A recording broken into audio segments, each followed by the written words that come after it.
Witaj w 6. odsłonie serii Przeprowadzam się do Azji. W poprzednim odcinku zwiedziliśmy 2 domy narożne na osiedlu Botani Parkland w stanie Melaka. Jeśli ominąłeś ten materiał, koniecznie nadrób, najlepiej od pierwszego epizodu. A jeśli jesteś na bieżąco, to dziś zabieram Cię do serca Kuala Lumpur, gdzie oprowadzę Cię po naszym nowym apartamencie znajdującym się na osiedlu Aurum Residence. Jest to kompleks typu low density, czyli o niskiej gęstości zabudowy. W praktyce oznacza to mniej mieszkań na jednej kondygnacji, więcej przestrzeni życiowej i znacznie mniej sąsiadów za ścianą, czyli więcej komfortu, ciszy i prywatności. To osiedle premium, zbudowane z myślą o jakości, nie ilości i widać już od wejścia.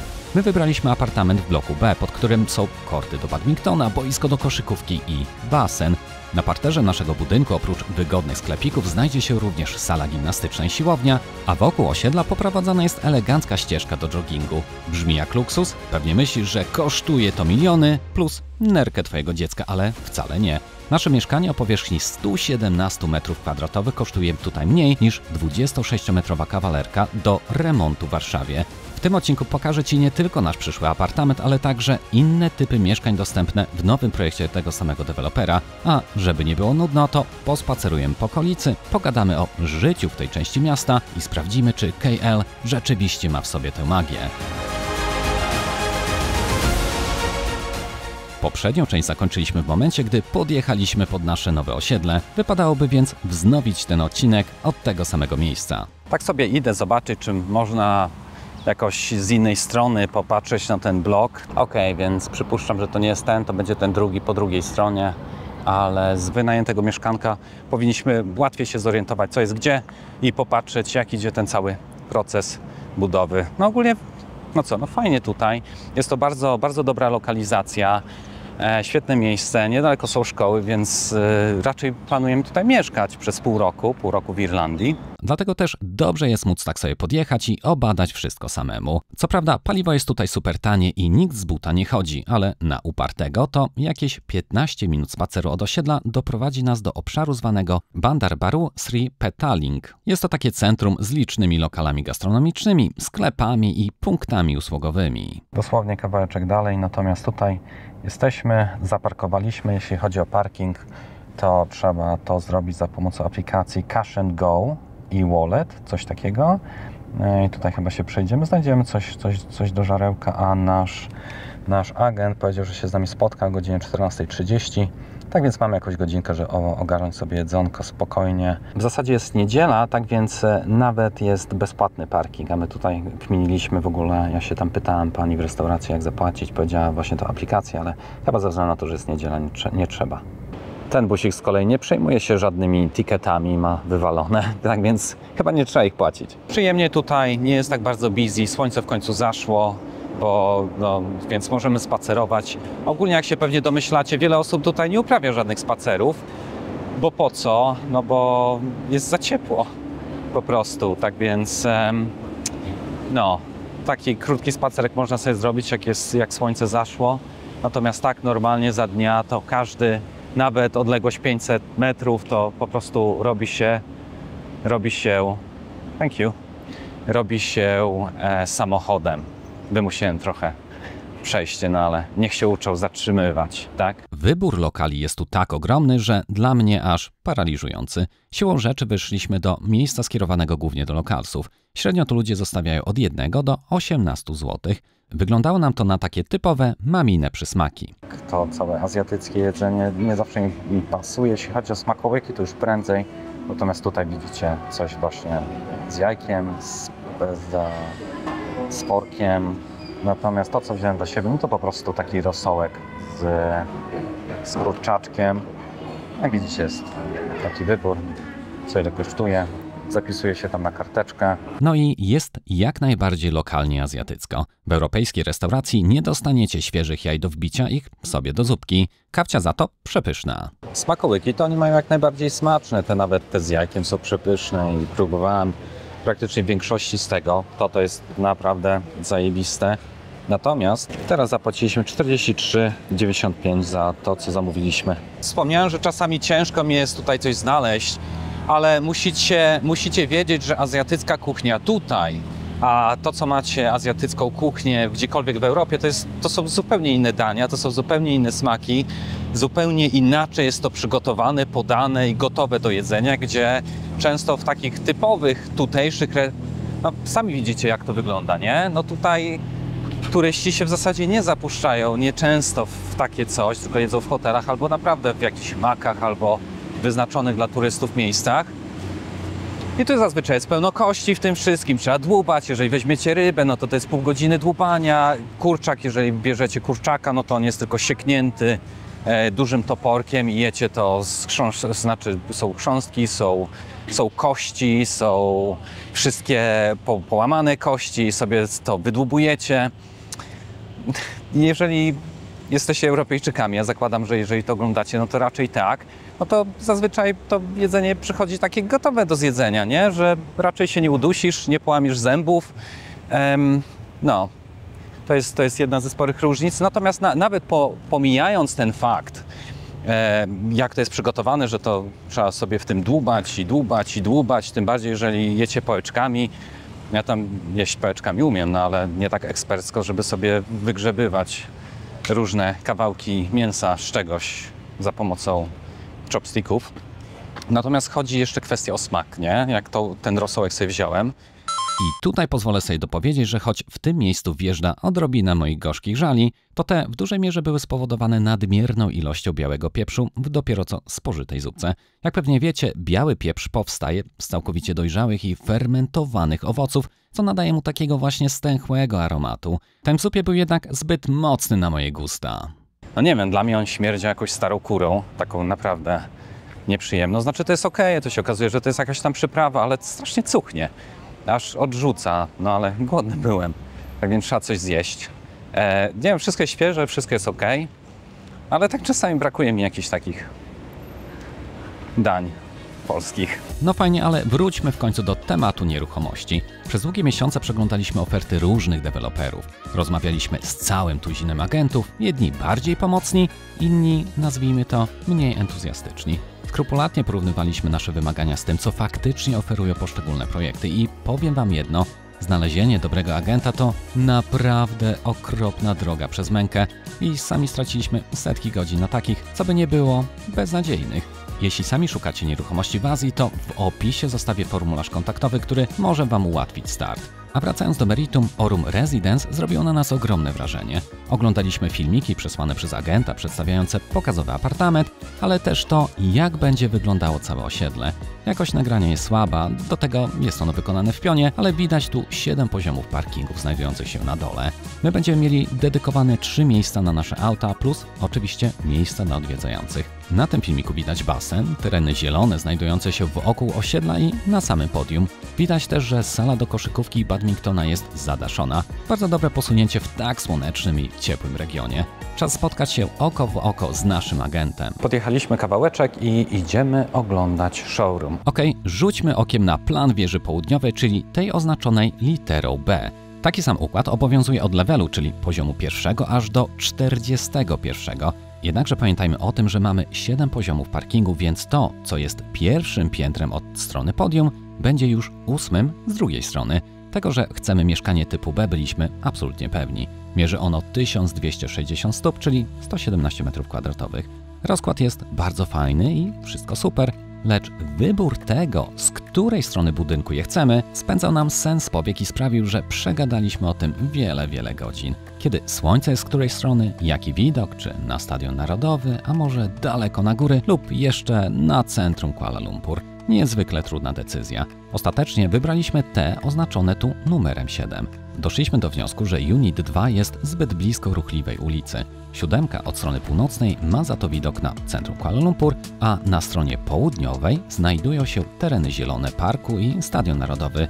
Jasne, jest to od 2 do 3 km, ale z 34, a w zasadzie z parkingiem efektywnie z 42 piętra będzie te tereny widać. No ale powiększmy trochę plan po to, abyście zobaczyli, jak to całe low density, czyli niskie zagęszczenie, wygląda na tym konkretnym przykładzie. Dla jeszcze lepszego zrozumienia, co jest czym, wrzucę na to plan samego mieszkania. Niestety jest to lustrzane odbicie, ale wierzę, że zrozumiecie, które pomieszczenie jest czym. Korytarz wejściowy dzielimy tylko z jednym, mniejszym, ale ale wciąż uroczym mieszkaniem. Tutaj unit 8 typu A. Na głównym holu znajdują się 3 windy, 2 normalne i ta po lewej przeznaczona jest do użytku przez strażaków podczas sytuacji awaryjnych. Ma specjalne zabezpieczenia i tryby pracy, które pozwalają strażakom bezpiecznie dotrzeć do różnych pięter nawet wtedy, gdy inne windy są wyłączone lub niebezpieczne. Mamy 2 awaryjne klatki schodowe i kolejne 2 mieszkania naprzeciwko. W zasadzie to tyle.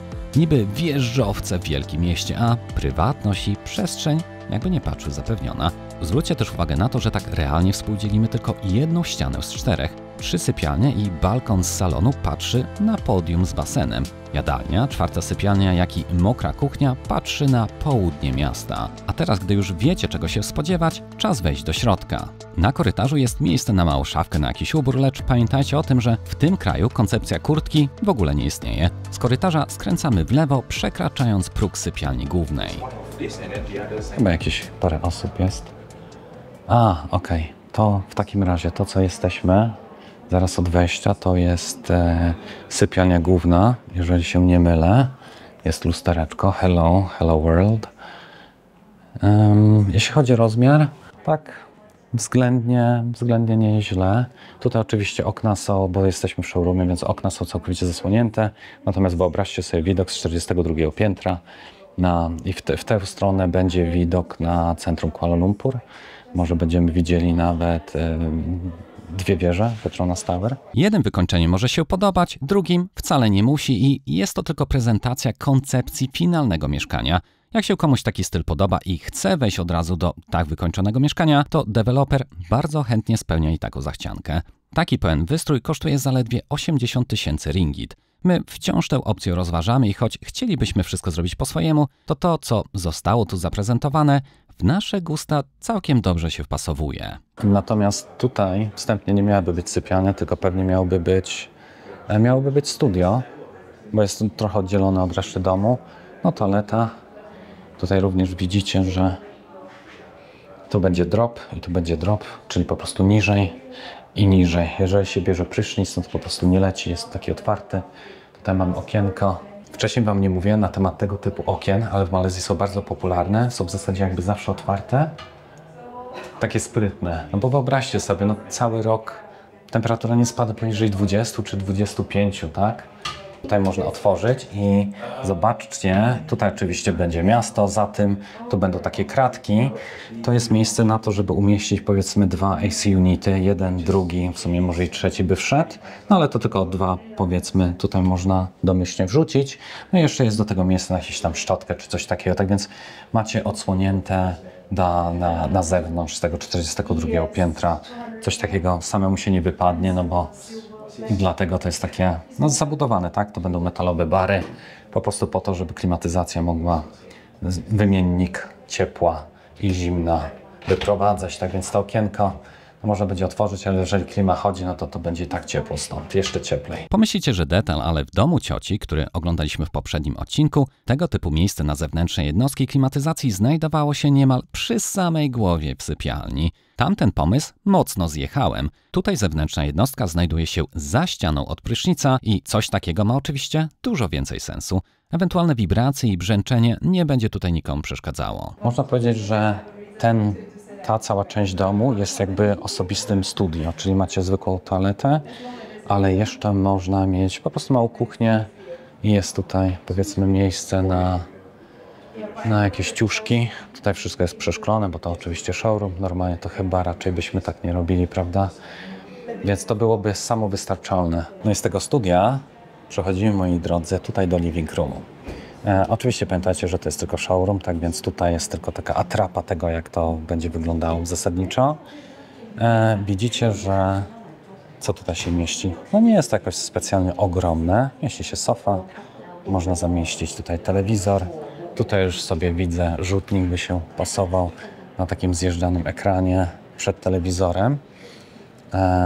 Co więcej, jeśli chodzi o balkon, pomimo że to jest to 42 piętro, no to właśnie zagadałem z gościem, mówi, że tak, to będzie tylko takie wysokie i widzicie, tam jest widok na KLCC. Tutaj wystarczająco miejsca na jakieś takie pierdoły, można pralnię postawić, Gadaliśmy jeszcze na temat prania. Czy moglibyśmy powiedzieć takie wieszaki do prania, które się używa często nad wanną, nie? No to jest genialny pomysł. Nigdzie indziej w Europie chyba tego nie ma, chyba że w jakichś tam Czechach i Słowacji może coś takiego jest.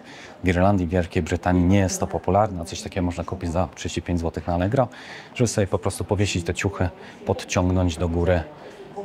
I powiedzieli, że tak, nie ma z tym problemów. Na zwykłe pranie też można sobie wyrzucić, w sensie wystawić na taki balkon. Też nie powinno być z tym problemu. Zresztą przecież z dołu z 42 piętra nikt nie zobaczy. I tutaj macie tą stację tego monorail. Natomiast to jest oczywiście połączone tam dalej z kuchnią i z jadalnią. Tak jak wcześniej wspominałem, z okien jadalni będziemy mieć widok na południe miasta. Tak więc tam dalej będzie blok, a tu na dole spojrzymy, będą baseny, jakieś tereny zielone, tak więc zapowiada się fajnie. Już podejdziemy sobie do kuchni mokrej. Tutaj jest kuchnia sucha, można sobie coś tutaj przygotować. Tutaj jest wysepka, można to przebudować inaczej, natomiast tu będą znowu drzwi. Oczywiście można drzwi otworzyć albo takie zsuwane, rozsuwane. Również będzie widok stąd na kolejne osiedle i też baseny na dole. Tutaj to się nazywa coś takiego jak kuchnia mokra, czyli jeżeli gotujecie więcej, wyciąg, tam później ze ściany wylatuje ten wyciąg, żeby po prostu zapachy nie szły na całe mieszkanie. Jeżeli przygotowujemy sobie coś, jakiś napój, no to oczywiście można skorzystać z tej kuchni suchej. Oczywiście nikt nas nie zmusza do takiego zagospodarowania obydwu kuchni. Jeśli ktoś nie lubi siedzieć w garach, zwłaszcza w kraju, gdzie jadanie na mieście jest przepyszne i tanie, to po co mieć aż tyle tej kuchni? Może i wystarczyłaby tylko taka mała, ale to już wybór własny.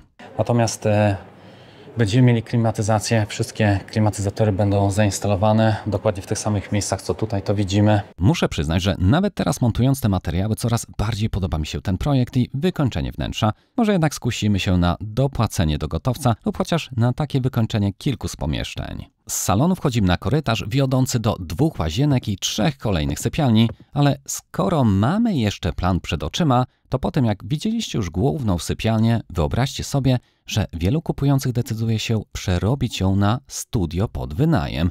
Wystarczy wrzucić kolejne drzwi przed salonem i ma się jakby 2 oddzielne mieszkania. Tam już znajduje się podłączenie na zlew, mała lodówka, płyta grzewcza i po sprawie jedna dla nas, druga na wynajem. Po lewej jest łazienka taka bardziej wspólna z living roomem.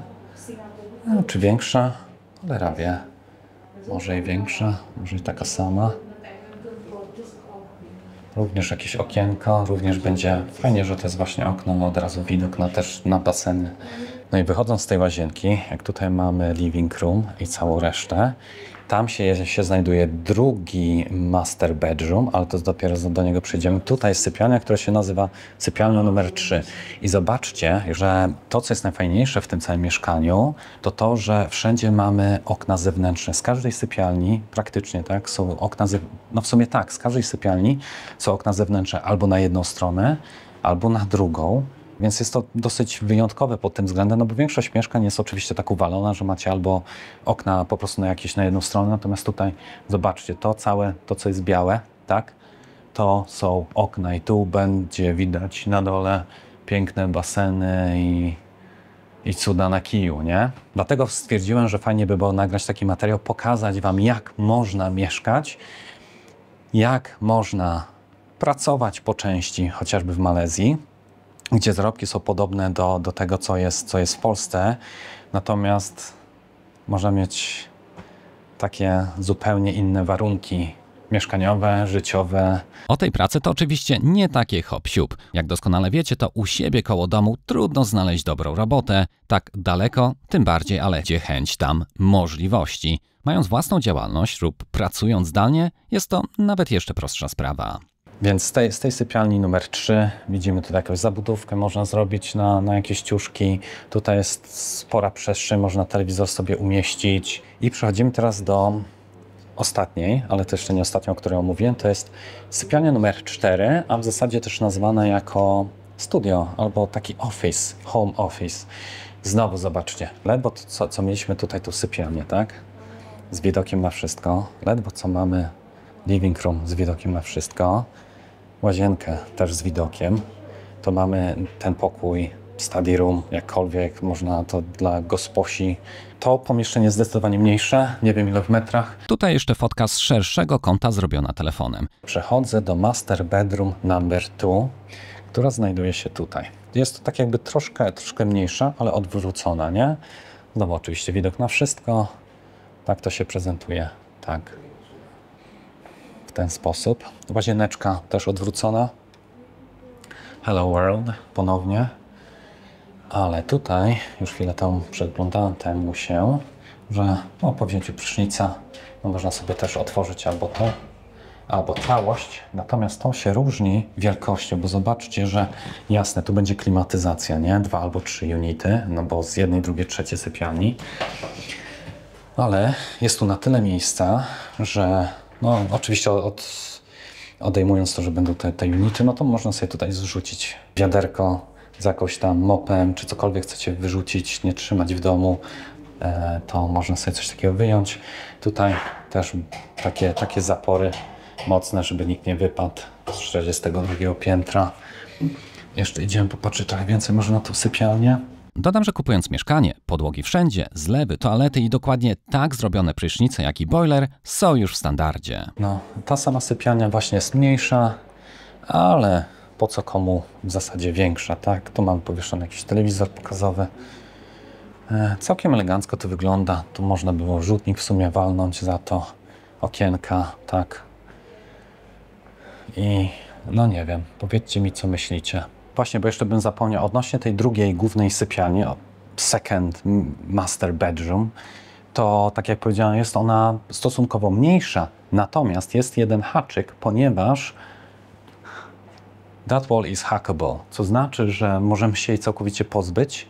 Tej ściany z tym małym office'em tutaj, z tym małym pomieszczeniem do pracy, można by było zrobić tak, że drzwi do sypialni się robi tutaj. To jest ściana nośna, natomiast to wszystko można wywalić do całości i tą drugą sypialnię powiększyć o całą tą przestrzeń.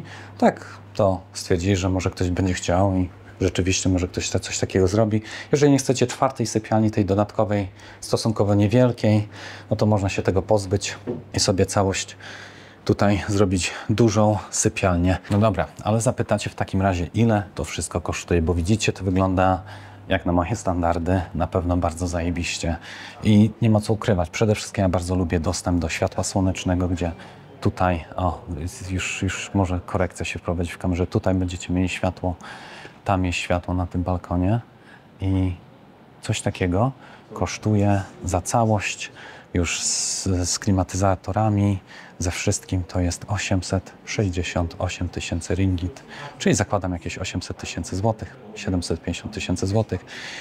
Na euro powiedzmy to będzie 200-170 tysięcy euro. Jeśli chodzi za takie pieniądze w Irlandii nie kupicie kawalerki nigdzie w Dublinie, no a tu to jest w Kuala Lumpur, tak? To jest bardzo świetnie skomunikowane miejsce. Koszty zakupu mieszkania to jedno, natomiast wielu z Was na pewno zastanawia to, ile wynosi tu czynsz, a w zasadzie opłaty eksploatacyjne lub osiedlowe. Otóż miesięczny koszt na Aurum Residence wynosi 0,4 ringgita za każdą stopę kwadratową. Nasze mieszkanie ma tych stóp 1260, więc przekłada się to na 504 ringgit miesięcznie, czyli jakieś 432 zł. Kwota ta wydaje się być szalenie wysoka, zwłaszcza porównując z domami, które oglądaliśmy w poprzednim odcinku. Tam za dom o powierzchni 331 m2 płaci się jakieś 90 zł miesięcznie. Obejmuje to oczywiście opłaty za śmieci, światła latarni, ochronę, jezioro, boiska i wszystko to inne. Dlaczego więc na Aurum Residence, czyli za 3 razy mniejszy metraż, jest 5 razy drożej? Otóż sam fakt, że domy, które oglądaliśmy, są kawałek od Kuala Lumpur, to jedno, ale zobaczcie, co na tym osiedlu jest. Siłownia, badminton, sala gimnastyczna, basen, ale to przecież nie wszystko, bowiem opłata ta upoważnia nas również do korzystania ze strefy coworkingu. Jest to specjalnie zaprojektowana przestrzeń biurowa do pracy, dostępna wyłącznie dla mieszkańców osiedla. Świetne w momentach, gdy akurat masz remont, a musisz się skupić i popracować nad czymś ważnym, lub gdy dzieci z opiekunką zostają w domu. Na osiedlu znajduje się również studio muzyczne, tutaj oznaczone numerem 6. Skoro basen, no to też przecież toalety, prysznice, przebieralnie. Jest tu również strefa jogi, miejsce na grillowanie, hamaki do popołudniowej drzemki w cieniu. Utrzymanie tego wszystkiego kosztuje i stąd takie opłaty. 432 zł miesięcznie to niby dużo, ale jeśli rzeczywiście ktoś uczęszcza na siłownię, basen, uprawia sporty i jeździ z dzieciakami pokopać piłkę, do tego stracony czas na dojazdy to przecież jakieś szaleństwo. Tutaj masz to wszystko dosłownie pod windą ze swojego mieszkania. Żadnych korków. 3 miejsca parkingowe, ochrona, śmieci, recepcja, również to wszystko wliczone. Przedszkole i pralnia także znajdują się pod blokiem, ale te już będą wymagały dodatkowej opłaty. O kosztach prądu i instalacji paneli słonecznych mówiłem więcej w poprzednim materiale, więc można tam wrócić, natomiast nie mówię jeszcze nic o wodzie. Ta przynajmniej w porównaniu do Europy również wiele nie kosztuje. Dlatego to są absolutnie grosze w takim wypadku.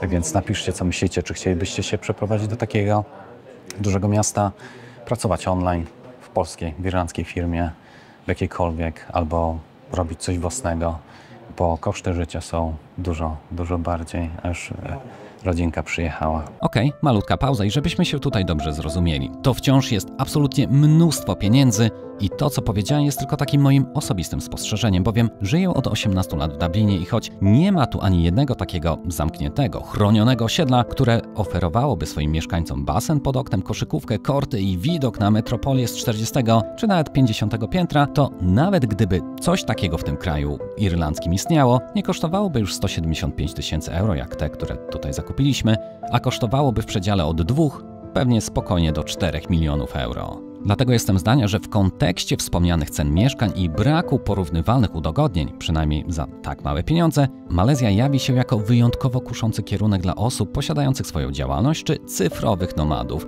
Od czasu słynnej choroby z 2020 roku wiele osób przeszło na 100% pracę zdalną i tak nierzadko siedzą ze zmarzniętymi stopami całą zimę w Polsce, cały rok w Irlandii czy w wielu innych państwach Europy, płacąc ogromne pieniądze za wynajem. W takich warunkach wiele osób popada w depresję i traci sens życia. No a powiedzcie sami, czy nie lepiej mieszkać i pracować w ciepłym, pięknym kraju, gdzie jedzenie jest wspaniałe i przy tej samej pracy stać nas na wiele więcej? Oczywiście pieniądze szczęścia nie dają, ale podobno lepiej płakać na jachcie, zajadając truskawki i popijając szampana w słoneczny dzień, niż kisić się w zimnym, ciemnym i niestety drogim w opłatach mieszkaniu. Sam fakt, że możemy wyjść na plażę, popatrzeć jak ludzie sobie surfują i cieszą się każdą chwilą, z miejsca zupełnie inaczej nastawia nas do życia. W końcu to, z kim przebywamy i gdzie przebywamy, ma ogromny wpływ na nasze samopoczucie. My wybraliśmy Malezję ze względu na rodzinę, na łatwość przeprowadzki i na sam fakt, jak zaawansowany i nieprzeludniony, przynajmniej w porównaniu do takiego Wietnamu, jest to kraj. Jednak jeszcze niższe ceny nieruchomości i lepszą pogodę byście mieli chociażby w Tajlandii czy na Bali. Wiele też zależy od waszego konkretnego przypadku, budżetu, pracy lub jej braku, a nawet wieku, bo w Tajlandii chociażby po 50 roku życia można wyrobić sobie inną, bardzo korzystną wizę. Jeśli tak jak my, wy też chcielibyście zmienić swoje życie na lepsze, może nawet kupić mieszkanie w tej części Azji, to przypomnę, że w opisie materiału znajduje się link do formularza. Ten skieruje was do właściwej osoby, która mogłaby w tym pomóc. Jednak praca zdalna nie istnieje bez internetu, dlatego dodam, że w Malezji ten nie jest tak tani jak w Polsce. Tutaj zrobiłem fotkę w windzie, z której wynika, że za 1 gigabitowy światłowód trzeba płacić aż 180 zł miesięcznie. W Tajlandii za takie same połączenie zapłacicie niemal połowę tego. Jeżeli i tak pracujecie dla jakiegoś korpo, wykonując działania na maszynie wirtualnej, do której łączycie się przez ekran zdalny, to i te 200 megabitów z tak zwanym palcem w nosie wystarczy, ale to wciąż 80 zł miesięcznie.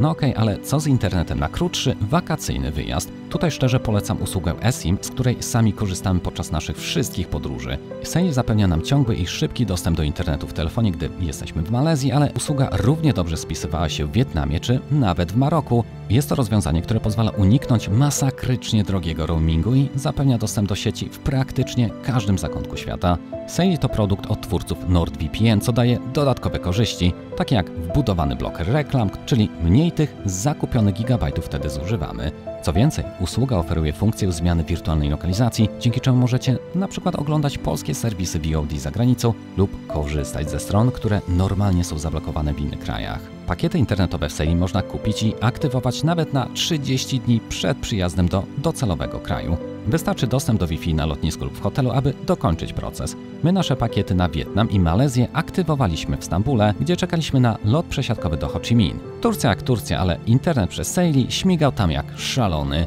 Warto też dodać, że w odróżnieniu od niektórych konkurencyjnych rozwiązań, Saily nie wymaga skanowania paszportu ani potwierdzania tożsamości przy zakupie, co jest ogromnym plusem ze względu na prywatność i oczywiście wygodę. Specjalnie dla moich widzów mam też 15% zniżki. Wystarczy zeskanować kod QR lub kliknąć link w opisie i w polu kodu wpisać TechManiac HD. Działa też krótsza wersja TMHD, więc jeśli planujecie podróż do Azji, Ameryki czy Afryki i potrzebujecie mieć dostęp do internetu, to Saily go Wam zapewni i jest to rozwiązanie o wiele tańsze niż to, co oferuje Wasz obecny usługodawca. W kontekście pracy zdalnej to udostępnianie internetu do laptopa w Saily również działa. Również ze zmianą lokalizacji, ochroną prywatności i blokadą reklam. Wiem o tym doskonale, bo sam tak pracowałem, gdy jechaliśmy przez Wietnam. O usłudze Saily już nawet stworzyłem dedykowany materiał, do którego link zostawię w opisie, tak gdybyście chcieli uzyskać więcej informacji na jego temat, ale wróćmy już do wydarzeń z Aurum Residence. Nie powinniśmy tu wchodzić. Tam było zablokowane, ale nasz agent powiedział, że możemy sprawdzić. To są inne mieszkania, które się już w zasadzie sprzedały, ale to jest jedyneczka, jeden bedroom, który był najtańszy w zasadzie. Już Wam pokazuję, jak on wyglądał. Te inne mieszkania, w zasadzie to całe nowe osiedle powstanie na południe od naszego bloku. Całe szczęście widok nie będzie tym zrujnowany, a chyba nawet dodatkowo zyska na atrakcyjności. Zresztą sami popatrzcie. Z jadalni będziemy mieli widok tutaj na te facilities, czyli na ten basen, jeden, drugi. Tam będą jakieś takie miejsca do przepłukania się, jakiś grill. Wszystko jest na dole, tutaj będą chyba korty tenisowe, dziesiątka, pickleball. To tutaj popularnie jest pickleball i na to będziemy mieli widok z drugiej strony od sypialni jednej oraz z tej łazienki. To osiedle będzie też sporo mniejsze, dlatego już nie 7, a mają tylko 3 poziomy parkingów. Konkretny living room z kuchnią i tam wszyscy są. Zaraz wejdziemy do sypialni. Po drodze jeszcze łazieneczka. Prosta łazieneczka. Jeżeli jesteście jedną parą, no to można coś takiego jak najbardziej wziąć dla siebie. A to jest sypialnia. Zobaczcie, no myślę, że tu się skończy, natomiast ona jest, tam się ciągnie. I głupio przyznać, ale taka jedynka, taka sypialnia, jedna sypialnia, tak, na tym osiedlu już, a w ogóle tutaj jeszcze będą na dole w bloku już darmowe, można powiedzieć, wliczone w koszty całego utrzymania i śmieci i tak dalej. Mamy siłownię, prywatna dla nas, dla mieszkańców bloku i te baseny są też tylko dla mieszkańców bloku, to wszystko jest chronione, cuda, bajery i wyobraźcie sobie, że taka jedyneczka z living roomem, no w Polsce to chyba się nazywa dwusypialniany, jeszcze do tego duży tak naprawdę, bo tutaj metraż jest konkretny, to, moi drodzy, kosztuje 380 000 ringgit, czyli na euro 80 000 euro. Ja nie wiem, co byście kupili na przykład w Irlandii czy Wielkiej Brytanii za takie pieniądze. Tam jeszcze zawzięte rozmowy trwają, ponieważ i brat, i siostra myślą, żeby kupić w ogóle też tu albo w fazie tej drugiej, która się zaczyna. Natomiast ten agent pozwolił mi, żebym wszedł do double bedroom, więc jak to wygląda? No wygląda zajebiście, natomiast już o cenę zapytałem, to jest ponad 500 000 ringgit, czyli 100 000 euro, tak? Więc tu po lewej jest łazieneczka, tu mamy, o fajnie, okno. No jest zablokowane, nie? Normalnie będzie widok. Jest sypialnia, jeden. I tu jest ensuite, czyli łazieneczka. Hello. Zobaczcie, że tak trzęsę, ale widzicie, nie mam gimbala. Może kiedyś taki się sprawię. Jeżeli Wam się spodobają takie odcinki z wakacji czy z Malezji, to może sobie takiego sprawię kiedyś. No i jest sypialnia numer 2. To już nie jest ensuite. Widok wydaje się być ciekawy. Zależy, które piętro weźmiecie, tak. No i oczywiście, tak jak mówię, każde piętro to jest dopłata 1000 ringgit. Im wyżej chcemy. No oczywiście na poddasze też się nie ma co pchać, nie? A tutaj pozasłaniane, ale też by było ciekawie, no. No ładnie, ładnie. Nie ma co narzekać. Ten living room jeszcze raz możemy przejść od drugiej strony. Jakby się Wam coś takiego podobało, czy chcielibyście mieszkać w takim czymś, w takim wieżowcu, można powiedzieć, z basenem i ze wszystkimi udogodnieniami typu właśnie siłownia. Sypialnie ogromne nie są, ale nie można też powiedzieć, aby były jakieś ciasne. Część jadalna z salonem wąska i bardzo długa, lecz przy tak niskiej cenie i w tak dobrej lokalizacji na pewno szybko się wyprzeda. No i możecie pomyśleć, kogo do cholery stać w ogóle na takie mieszkania? Czy normalni ludzie pracujący, mieszkający w Malezji mogą sobie pozwolić? I tak, mogą, co dla mnie, będąc w Irlandii od 20 lat, jest absolutnie finansowo nieosiągalne. W Polsce też by nie było nigdy osiągalne, natomiast tak jak powiedziałem, że siostra jedna chce tutaj kupić mieszkanie w takim razie, bo dlatego oglądacie te mieszkania, to nie są te sprzedane, tylko te są z fazy drugiej. I co chciałem powiedzieć? Siostra pracuje w fabryce okien. Jakaś papierkowa robota, nie ma żadnych studiów, zarabia niecałe 4000 ringgit miesięcznie. Jej chłopak pracuje jako menadżer w tej fabryce okien, wyciąga 10 000 ringgit. Czyli można powiedzieć, że za jego pensję miesięcznie można sobie kupić 5000 litrów paliwa na stacji benzynowej. No kiedyś tam się przeliczał na paliwo, teraz bardziej na ilość kostek masła, tak? Więc reszta kosztów życia w porównaniu do pensji jest dla mnie nie do pomyślenia i dlatego, gdy byłem pierwszy raz już w Malezji, to był szok kulturowy, bo owszem był, ale też szok finansowy, no bo spodziewałem się, że w Europie się żyje cudownie, że jest zajebiście, że zarabiamy jakieś sensowne pieniądze i po 35 latach kredytu możemy mieć mieszkanie na siebie albo 40. A tutaj widzicie, to życie jest inne, realia są inne. No jest to kraj rozwijający się. Przyrost naturalny jest pozytywny, więc większa szansa na to, że gdy przejdziecie na emeryturę, no to będziecie mieli kogoś, kto będzie wam płacił na waszą emeryturę. Dobra, musimy wyjść chyba. No i co? Zdziwienie, prawda? Te mieszkania nie są dla bogaczy z zagranicy, a w sumie dla lokalsów. Ewentualnie tych, którzy chcą skorzystać z programu Malaysia My Second Home. I tu się zdziwicie, bowiem to nasze mieszkanie jest zbyt małe, zbyt ciasne i jest ono o zbyt niskim standardzie, aby mógł je kupić inwestor z zagranicy, w tym z Polski. Oczywiście, jeśli zakochacie się w Malezji i zamiast wynajmować chcielibyście kupić, to program MM2H jest jak najbardziej interesujący i pozwoliłby Wam wziąć na własność tak skromne mieszkanie jak nasze. Ale bez tego programu wymóg jest bardzo prosty. Kupując dom w Kuala Lumpur, musicie wydać 2 miliony ringgit lub więcej. Dużo, ale za to nie dostajecie takich ciasnych, 4-sypialnianych, 117 metrów, tylko już jakiś 200-300 metrowy penthouse z własnym basenem i o wiele wyższym standardzie. Kupując dom w innym stanie, np. w stanie Melaka, minimalna wartość nieruchomości dla obcokrajowca wynosi już 1 milion ringgit. W poprzedniej, 5. części pokazywałem Wam 2 takie domy jakieś 1,5 godzinki od Kuala Lumpur. Co prawda ten mniejszy kosztował trochę ponad 500, większy niespełna 700 000, więc Polacy bez wspomnianego programu musieliby kupić coś większego, lepszego i o wyższym standardzie. Coś takiego oglądaliśmy chociażby na osiedlu o nazwie Country Villa. Tam za 1 000 000 z groszem dostajemy 343 m2 czegoś, co naprawdę można już nazwać willą. 5 przestronnych sypialni, 6 łazienek i ogród i coś takiego 1,5 godzinki jazdy od Kuala Lumpur Polak już kupić jak najbardziej może. Część z Was pewnie pomyśli, że to są dopiero wredne gbóry. Jak to? Ja, Polak, nie mogę kupić takiego domu z 2 sypialniami i wynajmować go jakiejś biednej lokalnej rodzinie robotniczej, zdzierając z nich na czynszu? Przecież ogromne amerykańskie fundusze, a nawet prywatni inwestorzy robią to samo w wielu państwach Unii Europejskiej. W Polsce całe nowe osiedla przecież sprzedawane są inwestorom zagranicznym i te urabiają się na niedoli ciężko pracujących Polaków. No, rządzący naszego kraju zezwalają na to, wypychając tylko swoje kieszenie kosztem obywateli. Z tego powodu ceny zakupu, jak i wynajmu nieruchomości są tak horrendalnie wysokie. I jasne, może Wam się nie podobać fakt, że chcąc kupić w Malezji nieruchomość, jesteście zmuszeni do zakupu jedynie luksusowych willi i pięknych apartamentów, ale pomyślcie sami, czy to wzbudza u Was niechęć, czy raczej podziw i szacunek do rządu malezyjskiego za to, że ten nie dał się tak skorumpować i nie sprzedał się kapitałowi zachodniemu.